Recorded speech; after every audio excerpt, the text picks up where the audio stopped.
Let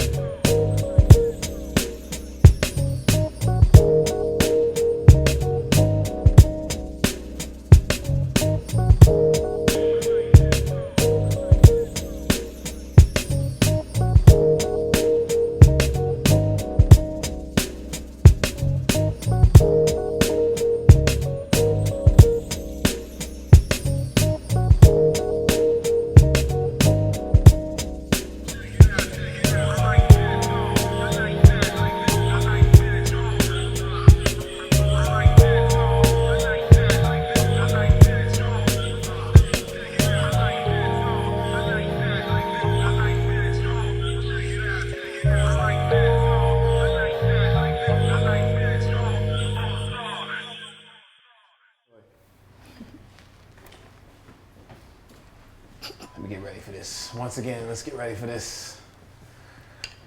The youngest, the baby of the team. Oh, I am the youngest. The living legend. Oh gosh. With her book bag, what you got a turntable in that joint? What you? No, her name is Sagwa. Sagwa. Yep, and I have other ones too. Artemis, and the other one is a purple one of this, but I didn't name it yet. I'm still waiting for a name, thinking of a name. Artemis. Yeah, Artemis is a blue elephant stuffed animal bag. Barney. Zordon. Yeah. Okay. So, how you doing? Where you been? I'm doing well. I'm in Philadelphia right now. I decided to stay after graduating school. Okay. I'm working at a music studio, After Five Studios. The owner's Ben Thomas. He's really cool, humble guy. And I've been working on my music. Really. I see. It's been all over. Yeah, I see. I've been trying to keep up. You know, you doing it. I mean, you have not stopped since we met. Yeah. Speaking of that, how did we meet? We met at the Essence Festival in 2016 in New Orleans. Mm-hmm. Basically, I think I was running around interviewing people with my other mentor from Boston, and then you and Cherie Nicole spotted me when you was working for TV One, and I guess because I look younger than what I am, that everybody's just eyes was on me as I was interviewing people, and then we just started talking. Mm-hmm. Y'all gave me some tickets to the Superdome. So I was able to see celebrities, and mind you, us going to New Orleans, I never knew what the Essence Festival was. I went with family for the 4th of July weekend, and then we just ended up being at the Superdome area because my mentor from Boston ended up being there at the same time, and then everything just aligned, and here we are today. Yeah, no, that's true. I mean, that is a big lesson on networking because you just stood out. I think one of my biggest things is help to grow others, you know what I'm saying? And so I was like, let me give her a shot. She got all this energy, out here. I don't know if you hit a freestyle in, but I mean, you was talking, you was doing interviews, and I said, okay. And then naturally you kept in touch. I mean, you reached back out to me, I think a few years later. Yeah, my junior year. So yeah, that's 2 years later. And then from there, we started being more consistent and doing projects and everything. Yeah. I think it was, you called me to do something, a panel at your school. Yeah. It was a panel for Black professionals. Mm-hmm. Yeah. And I mean, where you were doing something that, might have helped you, it really helped me because it really just helped me unlock something else where I was like, okay. I didn't know that. Yeah, I was like, okay, I'm teaching now. I want to know where you at. Where's Joi Beatz at right now? What's going on? What's the latest? Right now, Joi Beatz is actually planning a double single release and a music video. We filmed it July 1st. Okay. We planned on releasing it right before Halloween based on the vibe and everything. But yeah, Joi Beatz has been performing. Yeah, I have been performing at open mics and stuff like that. And then if people ask me to perform, then that too.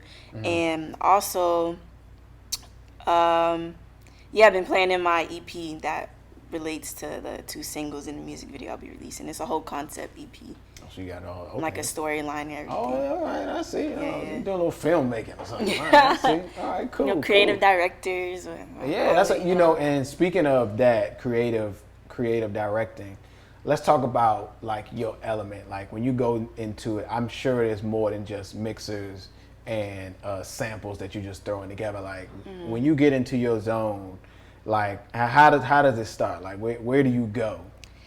It's really kind of all over in a way, but basically if a producer sends me a beat and it's moving me already, that's how I know it's a beat, and then I could just start writing right away. And sometimes what I'll do to challenge me, I might make the theme of the song based on the title the producer named their beat. Even if it's like, I know some producers, they just like, oh, I just named it Sunset Skies because I didn't know what to name it, but still I'm just like, okay, I'm gonna still go with that and then write based on that. Or if a melody or a line comes in my head, or based on the mood of the song, I'll just go off of that, and then just really like theme writing. I like storylines and knowing like how I'm gonna move throughout the song and what I'm gonna be telling throughout the song. Okay. So I've heard some of what you've written. I'm like, it ain't that bad. So I would say evaluating yourself as an artist. Like, how do you? I guess the best way to say differentiate between, all right, that's trash, or all right, I think I got something here.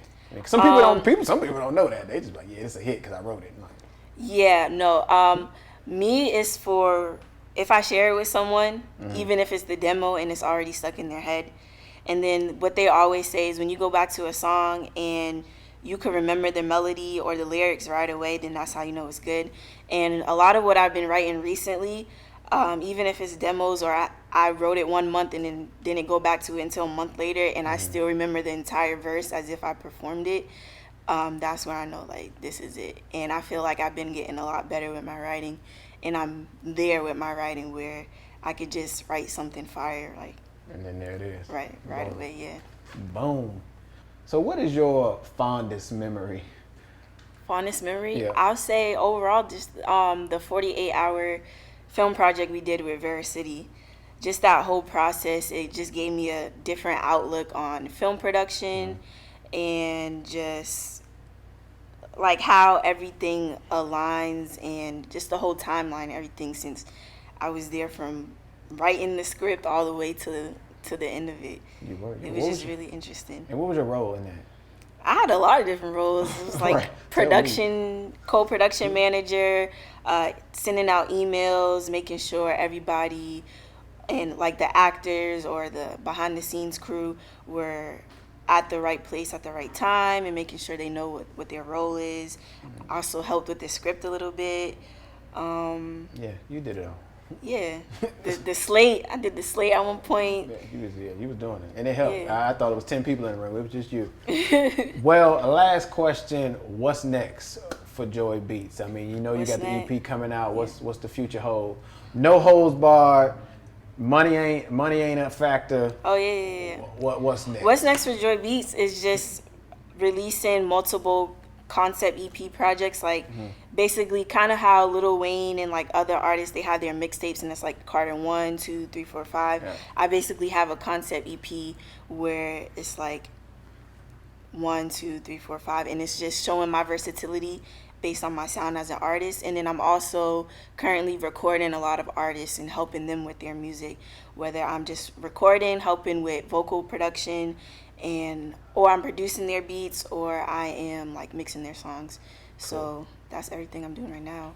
Might get into live streaming based on my manager. He's getting me to do live streaming stuff. So just having my eggs in multiple baskets within the music industry as a whole. I would say that keep running till you fall out.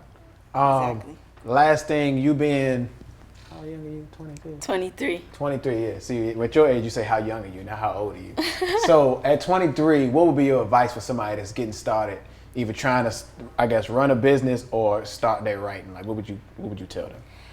I would say, first of all, there's always room for growth. So obviously you're going to see other people where you're like, oh my gosh, like they're great. I'm not there yet. But at the end of the day, if you're not releasing anything, then you're not going to see that growth, and people aren't going to see that growth. You can't just wait until something's perfect or sounding like Meg Thee Stallion or Rhapsody or J. Cole. You just got to keep releasing and keep doing it, and just networking is just the most important. Yep, that's the best advice I could tell people. Building relationships.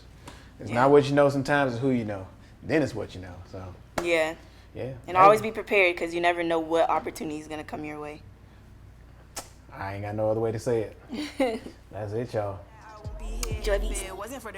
Eeny, meeny, miny, mo. They said that I could catch him by the toe, but when I finally went in for the throw, they told me that it wasn't worth their dough.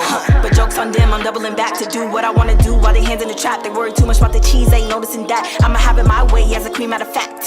They hate to see a black girl get it, then they love it when they see it's trending. Now they got their arms extended, but you know I'ma pass, cause by myself I'm winning. They just wanna ride me, they can never find me. Vultures on the lookout, but my soul ain't not for profit.